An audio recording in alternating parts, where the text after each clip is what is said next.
Harbaugh is gone, but the trouble stays for Michigan. And a Clemson offensive lineman said he would run through a wall for Cade Klubnik. I want to talk about that, maybe a little more. You know me. I rant.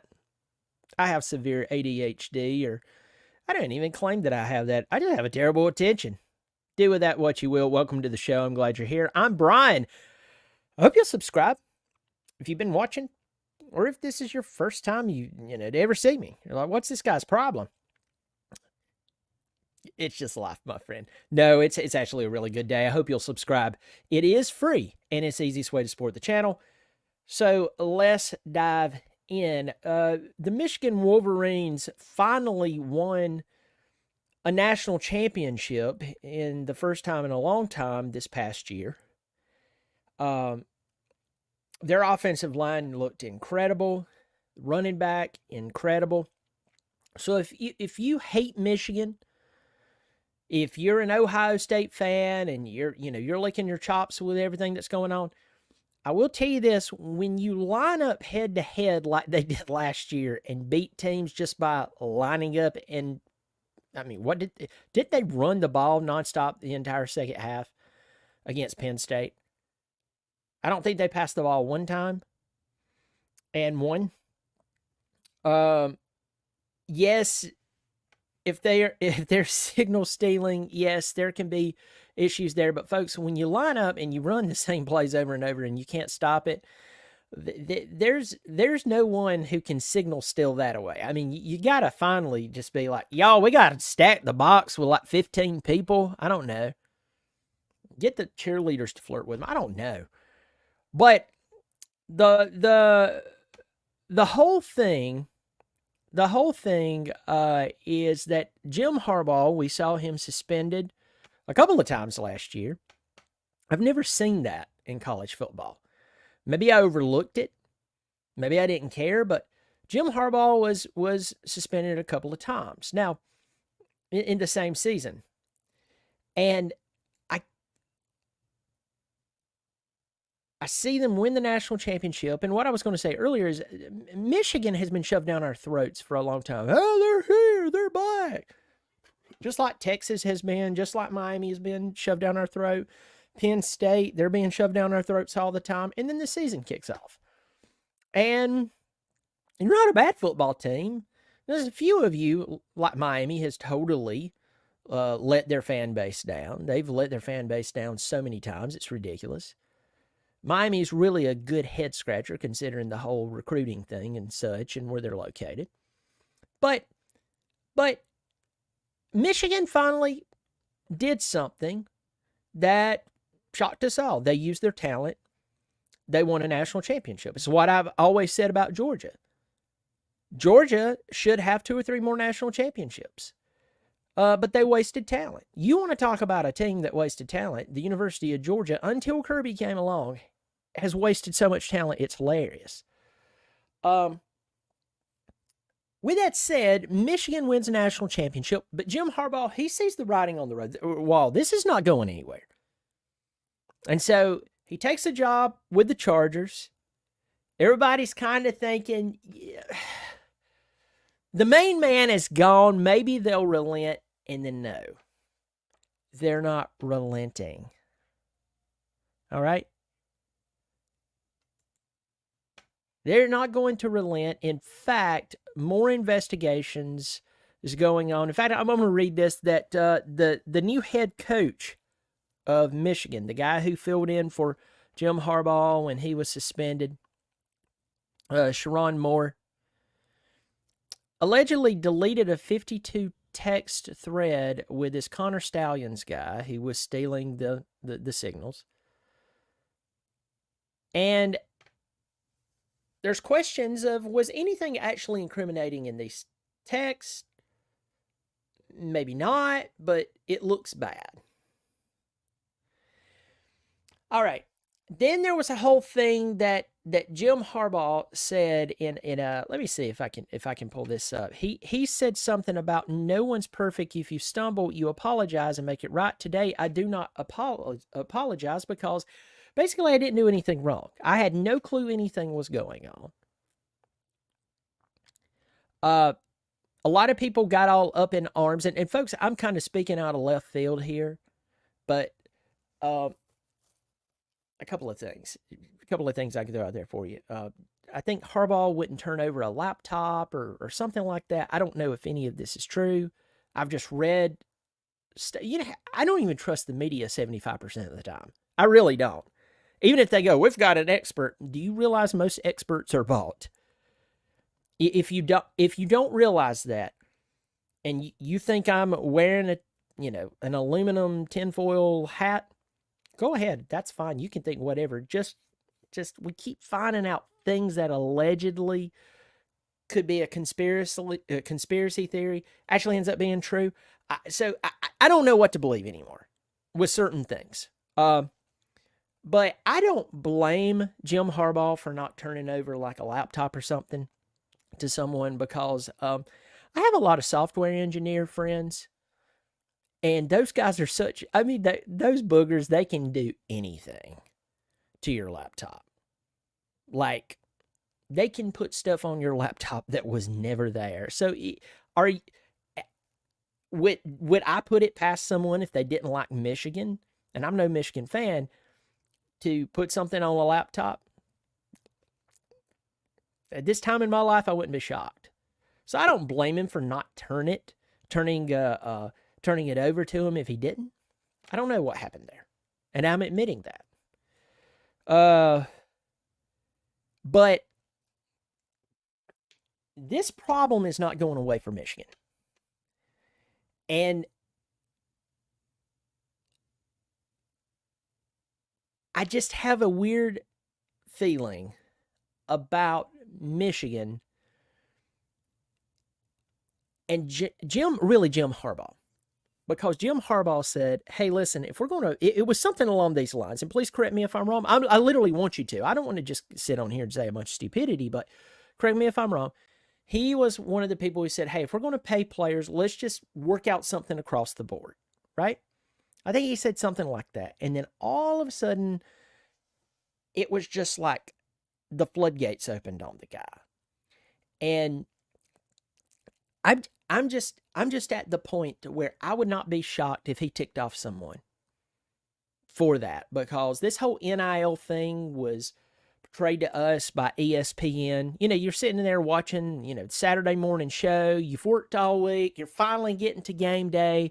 And then in the middle of all the celebration and the hype for the day, and you're looking forward to watching your team play and other teams play, and you're fired up and all of this bunch of stuff, they dropped one of those sappy stories that was perfectly ill-timed, and they led you to believe that if NIL passed, that every poor player in the United States of America would be taken care of. And that was a lie from the pits of a very hot place. That was a lie.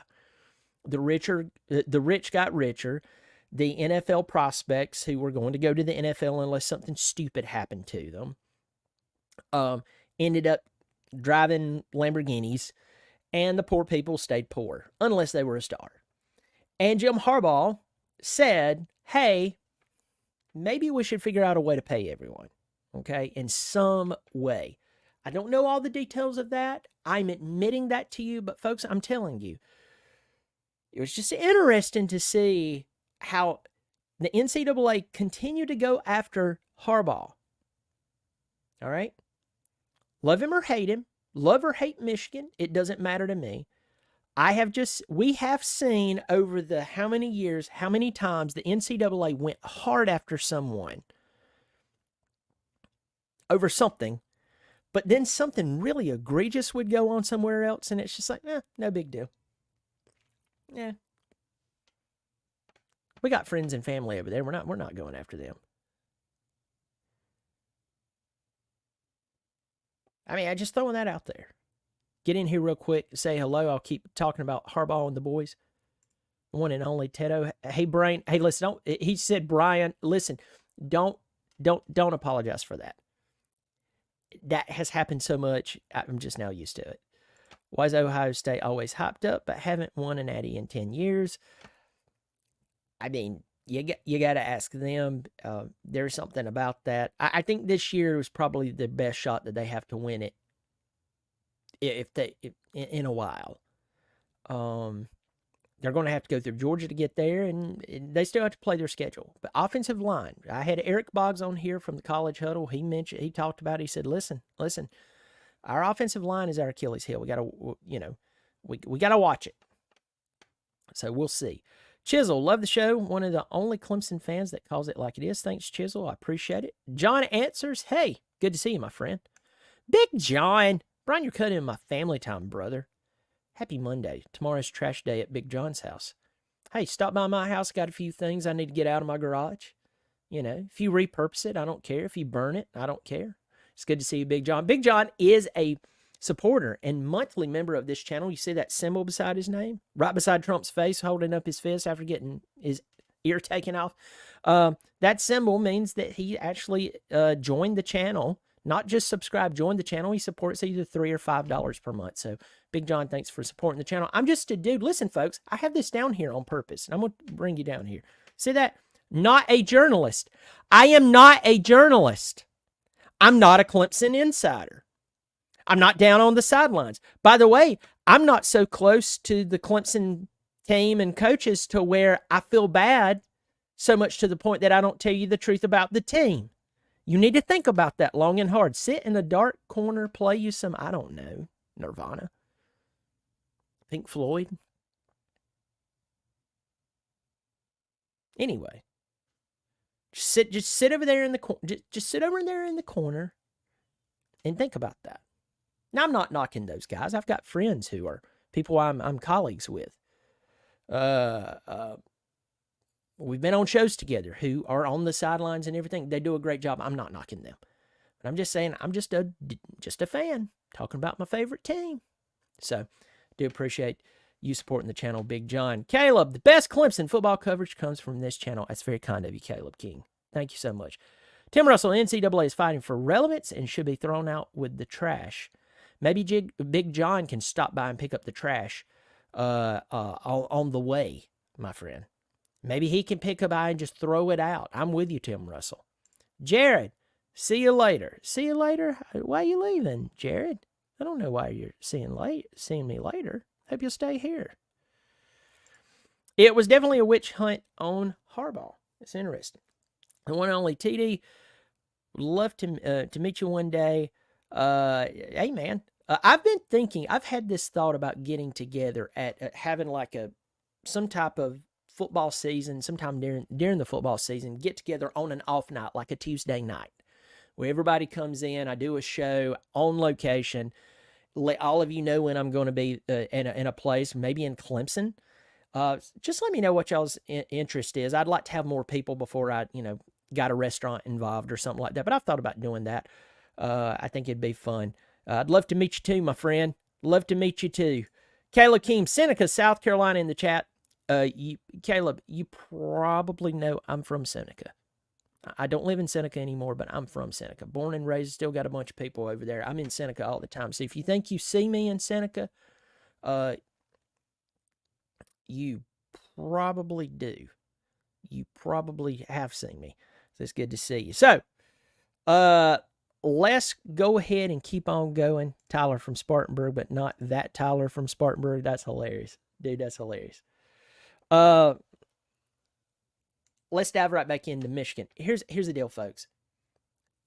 If cheating is present, we need to deal with it.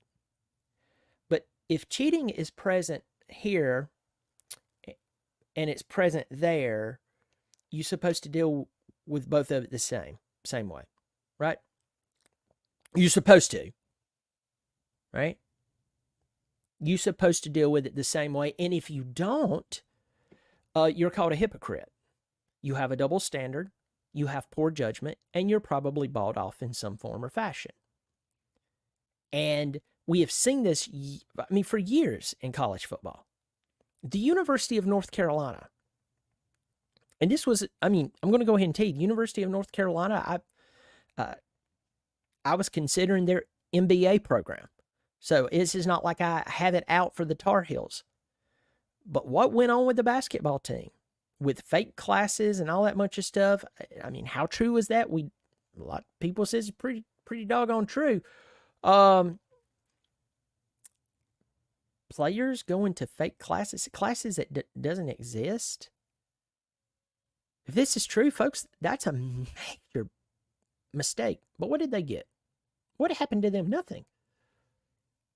But Harbaugh, potential signal stealing, sending people to go to games and hey, listen, you may not like it. Maybe it's not okay. But you remember that Clemson was being accused of signal stealing. I mean, just anyway. So this is going to be interesting to see how this whole thing works out. Andrew's in here. Connor Stallion stole my comment. I know Andrew. Andrew's my brother-in-law. Andrew, when you hear me talk about my brother-in-law that went to UT, Tennessee Volunteers, this is him. Lovely man. Wonderful man. Andrew's great. I'm surprised you're in here, my friend. You need to go to bed. What are you doing up right now? It's good to see you. But folks, here's what worries me. Here's what worries me about this thing. Okay, first, if there is an issue and it has been truly proven, deal with it. But if XYZ school over here does the same thing and you don't deal with it with Michigan.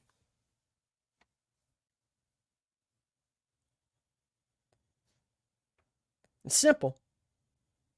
Well, there's nuance over here. No, there's not nuance over here. You have a connection or a friendship or whatsoever with a specific school, but you want to slam the hammer down on another school. As long as the hammer is slammed at the same velocity on one school as it is on the other, okay, that's fine. Go for it. But if we're going to pick and choose who we go after, you, sir, or you, ma'am, or whatever, you're in the wrong. So I'm telling you, folks, I don't know what to believe with this whole Michigan thing. It's been proven okay, let's say it's been proven that Connor Stallion did what he did. You're going to have to prove other things, and people who are involved.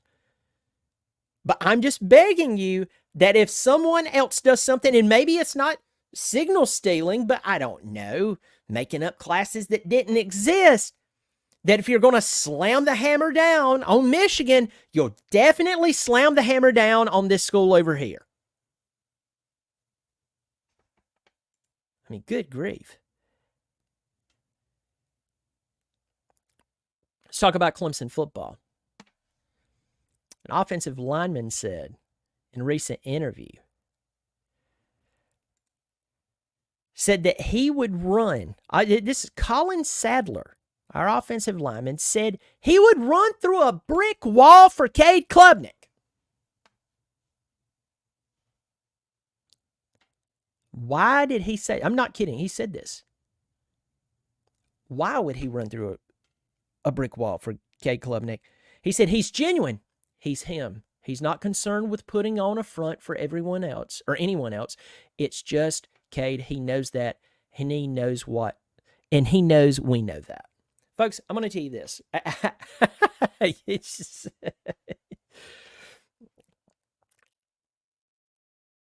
I just want to throw this out there to you. I know that Cade Klubnik, I've taken up for Cade a lot more than I've taken up for other players. And there's something I mentioned last night on the show. I'm staying on subject, but I just want to mention this just in case you didn't see the show last night. There's a bunch of you in here. I hope you'll hit the thumbs up. If you hadn't subscribed, please subscribe. I'm almost at 4,000 subscribers in less than 2 years. 2-year anniversary is coming up on the day of the Clemson-Georgia game, the 31st. Hope you'll subscribe. It's free and easy to support the show. I'm just glad you're here. But I mentioned this last night. I'll mention this tonight if you didn't see the show last night. notice that I really don't go after players. I'll be very critical of coaches. Why? They're paid a lot of money to be in control. That's why. They're paid a lot of money to be a specialist. And if they're not a specialist, give them a crisp $20 bill and a coupon down to the local steakhouse and tell them to be on their way. Stop giving them special treatment. Stop acting like they're hot stuff when they walk into a room. If coaching does not matter, but we do know that coaching matters. But notice I am very careful what I say with certain college players, Clemson or not. I think there's some weird stuff going on at the University of Colorado. And more stuff is leaking out, and I'm afraid there's going to be a 30 for 30 done on the University of Colorado. This period we're living in, I wouldn't be shocked, but notice how I'm very careful what I say about the players, even if I think some of those players are being sheltered by certain people. But I've taken up for Cade. And I've told you that I could totally be wrong. But by the law of numbers, we brought in a 5-star quarterback, that was DJ, brought in a 4-star, Cade, and we brought in a 4-star from Christopher Vizina. And I pointed out the other day that all 3 of them are from different areas of the United States. You have DJ from California, you have Cade from Texas, you have Christopher Vizina from the Southeast, from Alabama. And they all struggled. DJ obviously will play against us for his 3rd team in October. But my point there is, by the law of numbers, and you don't have to be an MIT graduate to get this, by the law of numbers, we have a development problem at quarterback. So going 45-0 in 6A Texas football, you can get lucky in South Carolina 2A football, 1A football, maybe 3A football. You're not going to fudge those numbers in 6A Texas football. You're not. But I've taken up for him. But trust me, I see the things. I see the concerns. I see the bad habits. I see the forcing the ball into double and triple coverage. I had someone ask me earlier this year, like, what are you talking about double, triple coverage? Obviously, you don't watch Clemson play football. Or when he was throwing into double coverage, you were flirting with someone at the bar, or you were getting your 14th beer. Because he did it and did it a lot. And I've taken up for it. But this message from Sadler says a lot to me. This says that Cade is not putting on some front. He's not Mr. Everything. He's not trying to be Superman. He's not trying to be something that he's not. He's not looking at his players around him. And by the way, if you pay attention to the landscape of college football outside of Clemson, South Carolina, whether they're players who just left the college game and they've just entered the NFL, or whether we're talking about players from a few years ago or current players, there are quarterbacks who have a God complex. They are the beginning and the end of their football team.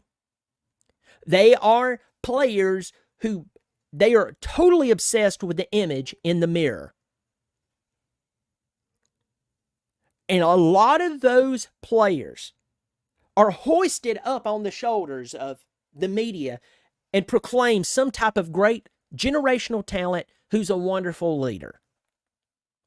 And a lot of them end up in the NFL only to find out that not only did the media lie to us about who they are, they lied about how great they were to themselves.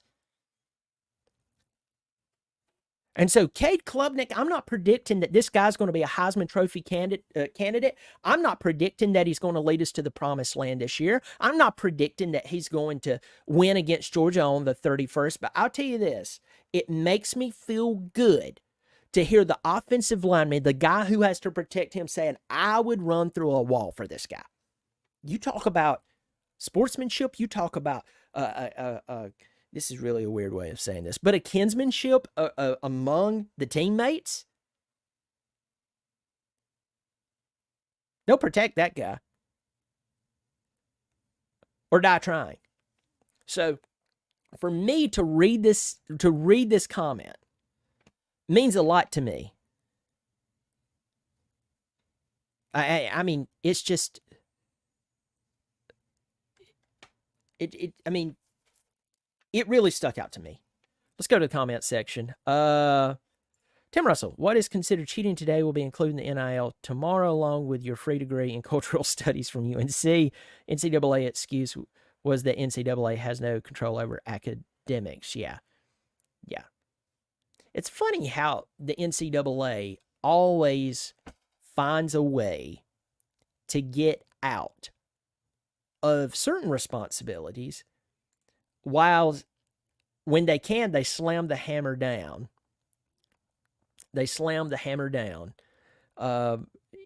areas that need some form of policing. And if it's not the NCAA, it's some type of academic institution that could join with the NCAA and ensure that certain things are done or taken care of. Folks, I haven't done this in a while. It's time for the airing of the grievances. With the airing of grievances. I got a lot of problems with you people.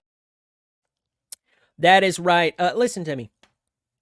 You know the reason that a lot of people has a problem with authority? I don't care what it is. I don't care if it's a local cop, highway patrolman, someone that's a manager or maybe an owner of your company. You know, one of the main reasons, aside from we don't like to be told what to do, that a lot of people has a problem with authorities and regulatory bodies and associations, it's because they strain the gnat and swallow the camel, as the Bible says. Yeah. They have no problem looking over something that's an actual issue, while definitely ensuring that little Johnny running to the restroom in the halls to take a leak because he's about to have a pee-pee stain across the front of his denims. We're going to make sure that doesn't happen. But good grief, if we have some guy beating the crap out of his teacher in second period, we got to let that go. Folks, I'm telling you, the problem here comes back to an imbalanced scale of judgment, a lack of logical judgment, a logical justice that we're seeing. And that's the reason why when we see the NCAA looking at Michigan, folks, I'm not a Michigan fan. For the 9,000th time, I'm not a Michigan fan. But when we see them talking about signal stealing, it just makes you think about all the awful things we've seen over the years in college football and in college athletics overall. They've turned a blind eye to. So if you want to be taken serious, whether you're on the NCAA committee, you're part of the NCAA, or maybe you're just part of the local school board, listen, folks, it's very difficult for people to take you seriously when you're more worried about watering the garden when the house is burning down. It's time to get some good, solid judgment, good, logical judgment across the board. Or else, you know what? No one should take you seriously. No one should respect you. And in fact, they should countersue the living crap out of you the very moment you even raise your eyebrows at them. And that's the end of the airing of the grievances. With the airing of grievances. I got a lot of problems with you people. That is right. Well, folks, we have fall practice going on, and I'll tell you this. I have 45 of you in here. I hope you've subscribed. Hope you've thumbs up. It's free. Okay, it's free. And I do appreciate everybody being in here. And we'll get to the comments in just a second and try to just peel through them. But I'm just going to throw this out here. I hope that we can stay healthy. And for some of you, you're like, duh. Yeah, I know. All right. I know that that's logical. And I know that when you have players practicing, that the very last thing that you need is injuries. And for some people, they're going to be shocked at what I'm about to say. What? Well, that's insane! Yeah, that's insane. The problem for us is if Cade Klubnik goes down, talking about Sadler ready to run through the wall for this guy. If Cade Klubnik goes down, our quarterback room has a problem. And it's a problem that was not created by them. It was created by a lack of development and, to me, a lack of activity versus the other schools around us. You know, we have University of Georgia right down the road. We have Knoxville, Tennessee. Now, for me, where I live, I'm a little less than 3 hours, roughly, right at it, 3 hours from Knoxville. From Clemson, it's a little over 3 hours. It's over 3 hours, probably more towards, 3:45 to 4 hours. You have a lot of schools that are recruiting big-time players. You're in the backyard of the Southeastern Conference. And you have to recruit worthwhile quarterbacks. And you can't be afraid if one might get offended that they're believe it or not, they get to the college game and they're actually challenged for their role. I don't know if you've ever heard about this, but competition actually makes things better. And the guys who jumps from competition, when it's legitimate competition, we could go into that. I know that's nuanced and everything, but guys who were not running from competition, you get the best product on the field. The team wins. The players, they actually win. The guys who are in the competition, they're winning. Even if they go to second string, they're still winning because they're better, believe it or not. But that's not what we're seeing in Clemson, in the quarterback room. So you better pray that Cade Klubnik does not get injured, because I don't believe that Vizina has been prepared. Notice I'm not knocking him. He hasn't been prepared. He's the third quarterback in a row who's not been prepared. And Trent Pierman, when he's not hanging out with Sidney Sweeney, from what I'm understanding, what I've heard, I don't know how true that is, but Pigskin Pete told me so. If it's wrong, just blame it on Pigskin. He don't care. But Trent Pierman, for all of the great walk-on stories that we've had at Clemson and players who were 1-stars that came to Clemson, or 3-stars that came to Clemson and ended up in the NFL, it's quite interesting to me that Trent Pierman is just sitting there. And so you better hope that Cade doesn't get just banged up to where he's like 70%. Because, folks, forget the first game. We have a season to play, and our offense is still trying to find the identity. Just keep your fingers crossed, rub the rabbit's foot, whatever it may be. Get in here real quick. I'm going to blast through these, so if I overlook some of this, please forgive me. Please forgive me. I'm not trying to overlook it. Human's Hero, is Bobby Durkins ever coming back? I've been thinking about bringing him back. Thinking about doing a series called Bobby Sings. And Bobby Durkins sings the hits of yesterday and today. Also thinking about bringing back Ed Orgeron, and yeah, I've been thinking about doing that. I'm trying to bring him back. I want to move on through here. Big John, let's see this. Connor Stallions. Oh, that's terrible. That's terrible. Let's see. Ever since Bobby Durkins quit making content, YouTube is a barren, desolate wasteland. Thank you. God bless you. Then why aren't you talking about Kirby Smart's prisoners going to jail right and left, and you think Georgia is going to beat Clemson? I think you need to pay attention to what is going on. Truett Graves, my friend, I appreciate that. I mean, I see the guys going to jail. I really, really do. I see the guys in trouble. I do. I have my feelings on that. But unless a lot of the team's going to be missing, I think that Georgia they're on a revenge tour this year. Truett, I hope I'm wrong. I have said this so many times that I just feel like my mouth is moving now and words are coming out of my mouth. I don't even think about it anymore. For the 1,000,000th time, I hope that Clemson beats Georgia. I just don't see this happening. Unless a lot of the team is missing.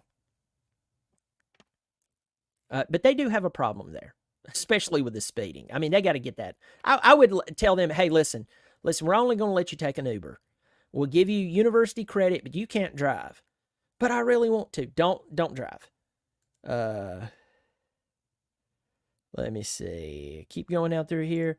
Sadler comments remind me of how the whole team took up for DJ while we knew it was a front. Oh, that's interesting.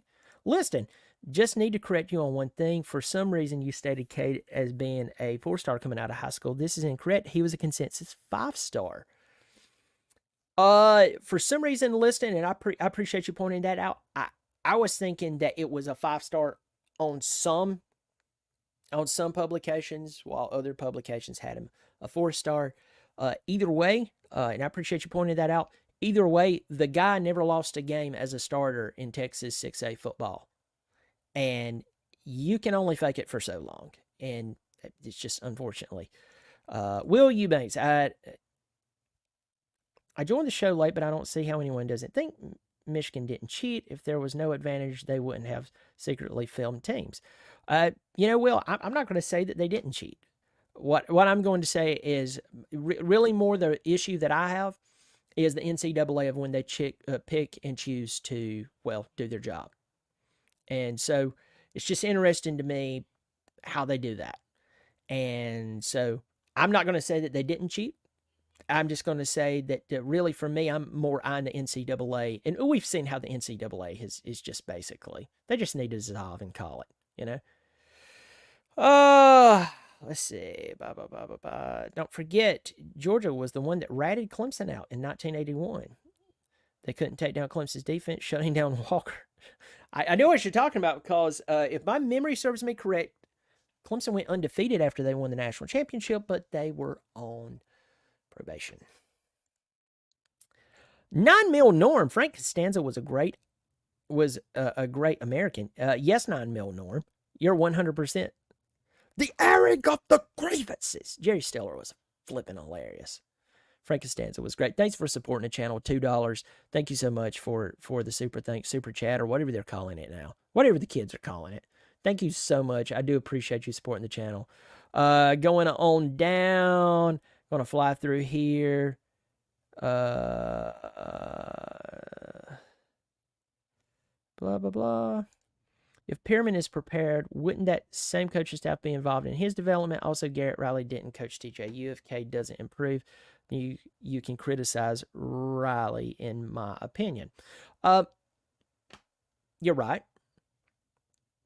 You're right. The only thing that I look at is when the quarterback development is brought up. Yes, Garrett Riley is named as the quarterback's coach, but I think he's trying to do too much. I don't know if that's his doing or whether it's how the team is laid out, but Clemson University, with its brand and the money that's coming in, can afford to hire an on-staff, legitimate quarterback guru. And it's kind of like what I said with Matt Luke being hired. You can fire the guy before and hire the new guy and hire the best. And Clemson, I think Clemson has the best offensive line coach in the country. They need to do more of those types of hires on the offensive side of the football. And you'll definitely see incredible results from Clemson. But here's the thing. Just because you fire a guy and replace him with the man, you're still going to deal with the residual effects of the person that was there before them. So we're still dealing with the residual effects of a lack of development. Cade Klubnik was not developed, period. And we can say that Garrett Riley had nothing to do with DJ, and you're right, Jay. I agree with you 100%. But we are getting to the point with Cade. He has to be developed. Garrett Riley has to be the one to do it.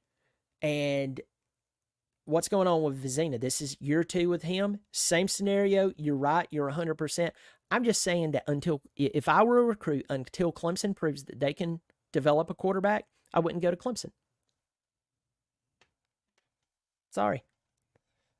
I don't want to waste my eligibility while Clemson tries to figure out how to be a national championship football team on the offensive side of the football again. Look to your defensive side of the football and go, I wonder what's different over there. Well, you hired a bunch of really talented guys to be the coaches on that side of the football. That's what happened. And Wes Goodwin, everyone, I know you're about to bring up Wes Goodwin. Wes Goodwin was praised by about every brilliant mind in football as a genius. Has he wrecked the car? Did he take the keys from Brent Venables and wreck the car? The correct answer is no.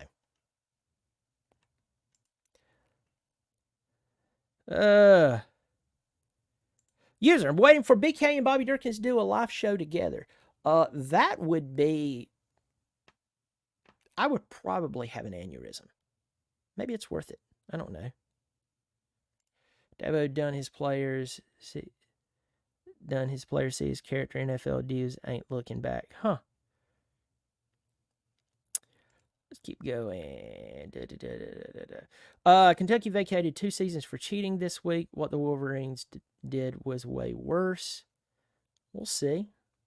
Mike, you are one of my consistent Ohio State viewers. At least John Swofford had integrity when UNC was called. I love it. Let's see. Bloody Knuckles. Garrett Riley isn't the guy we need. He did good in Big 12, but on the Atlantic and South, easy, these defense can offset what he puts out. That's an interesting take, Bloody Knuckles. I you know what? I'm not going to refute you. I'm going to say that's not a bad take. I know you don't care probably my take on that, but I'm just saying, if Garrett Riley lays a golden turd this year in Clemson, South Carolina, one mouth and 60 thoughts. Here we go. Google Garrett Riley's coaching career up to this point. See how many stops he's had in just 12 years. See it. And I don't blame him. He's an opportunist. His brother's an opportunist. I'm an ethical opportunist. You give me a good opportunity, I promised God that I would have and hold my wife, and then at that take care of my family. As long as it's not unethical, illegal, sinful, I'm going to take the opportunity. He is an opportunist. So I'm not bashing the guy.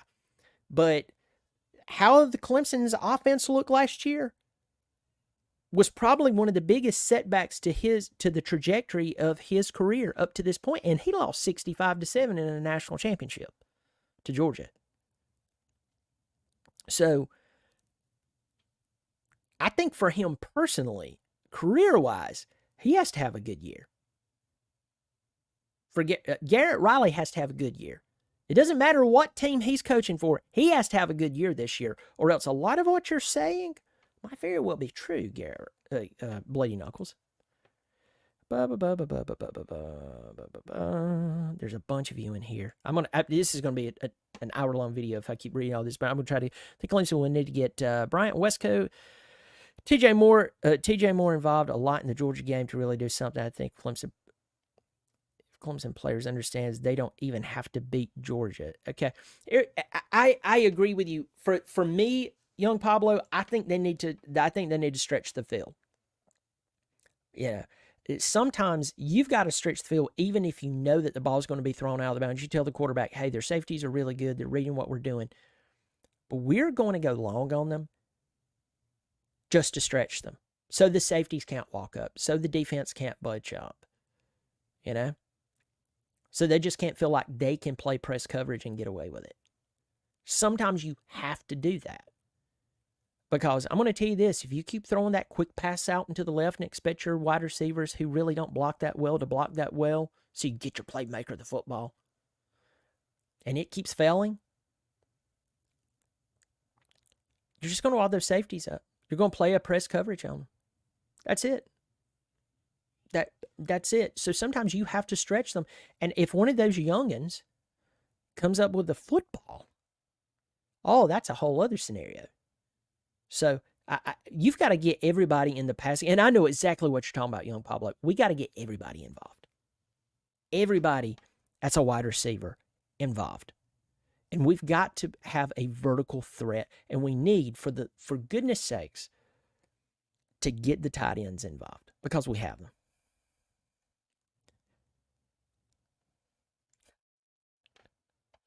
There is a rumor going around that Dabo is keeping Cole Turner hyped down low so they can spring him on the Georgia defense like the North Carolina game. Ruby Ridge, is this you? Did you change your profile name? This has to be you.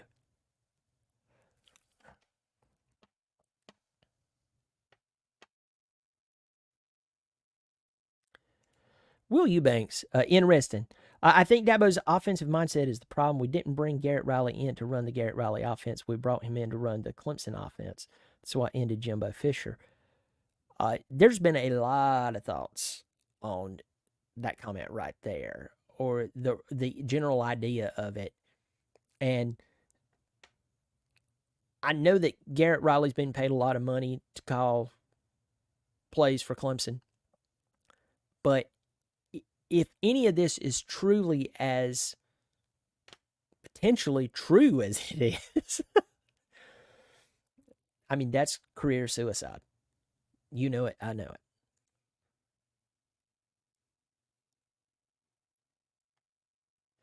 Going on down. If I'm skipping you, please forgive me. I'm not being rude. There's just a lot of comments here. Spawn, I feel like Tonio Williams, TJ, and Wesco, Randall should be running out their first game. We'll see. We will see. The way you beat Georgia is the tight end on the seams. It's true. It's going down.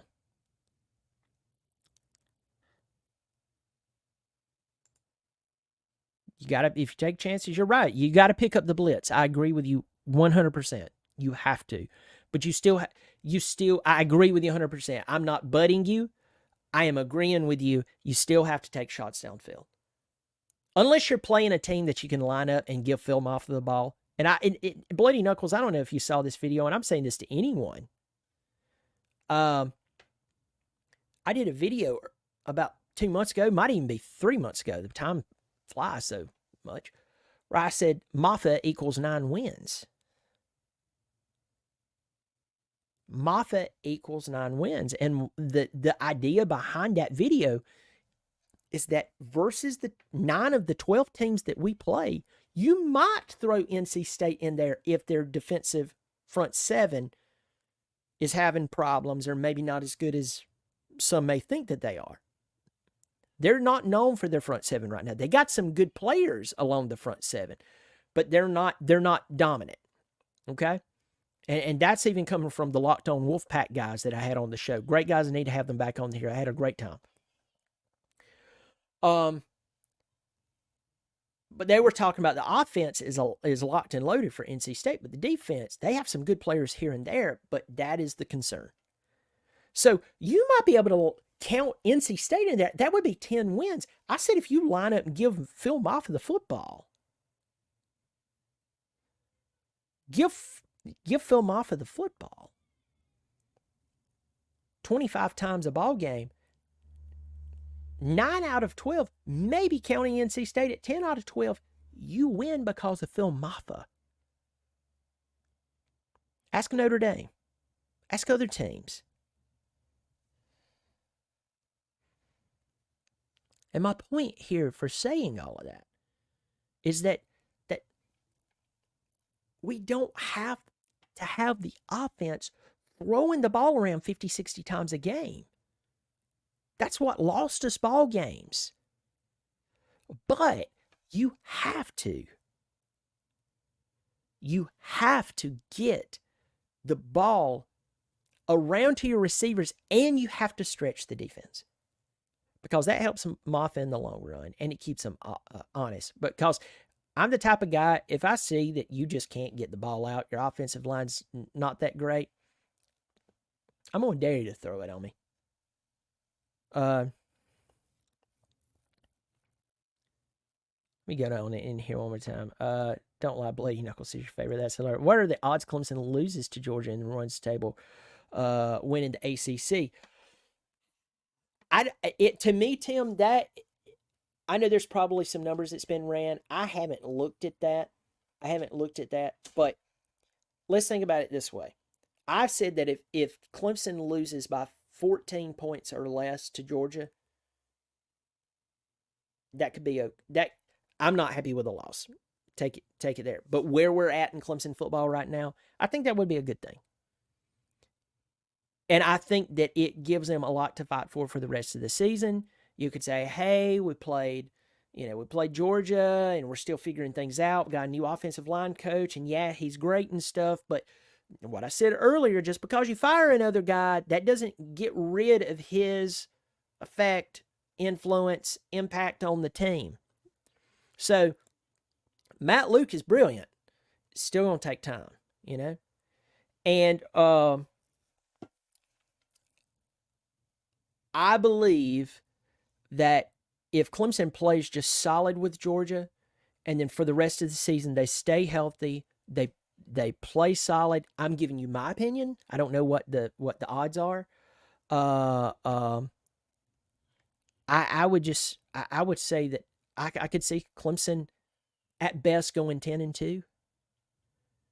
I think pushing 11-1 is too much with this football team right now. But 10-2, and it would probably get you to the ACC championship, according to who that second loss was to.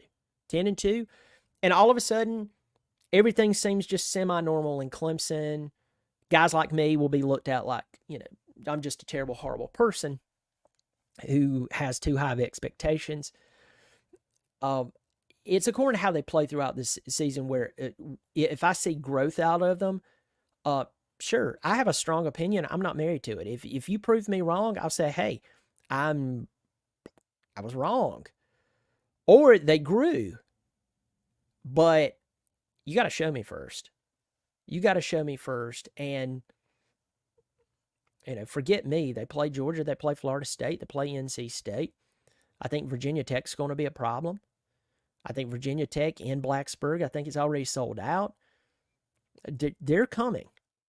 They want to be relevant again. They're dying to be relevant in Blacksburg. And what more of a way to be relevant in the ACC right now than to beat Clemson coming into Blacksburg? So, anyway, a couple other things, and then I'm getting out of here.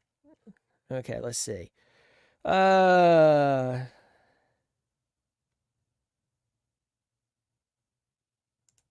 Dabo recruiting done. He likes what he likes. It won't win. Let's see. I think I get what you're saying. Sweeney has made it very clear he's happy with certain things. Now, let's think about this. Part of it, Sweeney is telling the truth. Part of it, Sweeney is being the face of Clemson football, and he's going to take up for his team. He's going to take up for his coaches. He's going to take up for the legacy and so on, while behind the scenes he's trying to correct things. So there's that nuance. And he's a smart man. He's a very smart man. But I do agree. I do look forward to see if Clemson should take a downturn. Let's say they have a 9-3 season this year. Let's say Georgia beats the crap out of them. Let's say Florida State wins by a couple of touchdowns. Let's say an unexpected team beats Clemson. And then let's say some players gets mad and they hit the portal, and it's some guys that raises some eyebrows. You're sitting there going, what? Whoa, who left? Who left Clemson? You see over the next couple of years, if he has to adapt to using certain techniques and certain tools in college football that he doesn't want to. To me, it just goes back to coaching. It really does go back to coaching. And I'm telling you, hiring the wrong people affects your team for a very, very long time. I mean, it really, really does. It's like a water leak in a wall. You get the leak stopped, you get the pipe patched, but there's drywall damage. And then you find out that there's dry rot in the studs, or not dry rot, that goes against the purchase, but there's the rot in the studs. And you find out that now the structure is, compromised, or you find out there's more problems, all because of that leak. Folks, that is what hiring people who shouldn't be a coach, or at least at Clemson's level, that's what happens. That is what happens. And I'm not knocking Dabo for that. He won with Elliott. He won with Scott. They did that together, by the way. But, I mean, overall, it has been undermining of Clemson. We'll say Dabo has noted in a lot of his preseason interviews that we need to create a lot more explosive plays this season. So hopefully they dial up a lot more plays with that intention. I hope. The one and only, may there to you. Thanks, Brian. May there to you, my friend. Booger. May there, Booger. All right, folks, I'm going to get out of here. I'm going to go to bed. I'm going to get me some rest. I hope you'll get some shut-eye, unless you're driving right now or you're working. You probably don't want to get shut-eye if you want to live or not be terminated. Season is right around the corner. We are now less than 3 weeks from week 0. That is Florida State and Georgia Tech in Dublin, Ireland, 12 o'clock. I believe that's ESPN. And then a bunch of obscure games. Or not a bunch, a few obscure games. And then Clemson kicks off their season on the 31st. We're now less than 4 weeks away from that, 12 o'clock, ABC in Atlanta. That'll be a good time. Folks, hope you'll subscribe. It's free. It's the easiest way to support the channel. You take care of yourself. And as always, even when things are not looking like I want it to, go Tigers.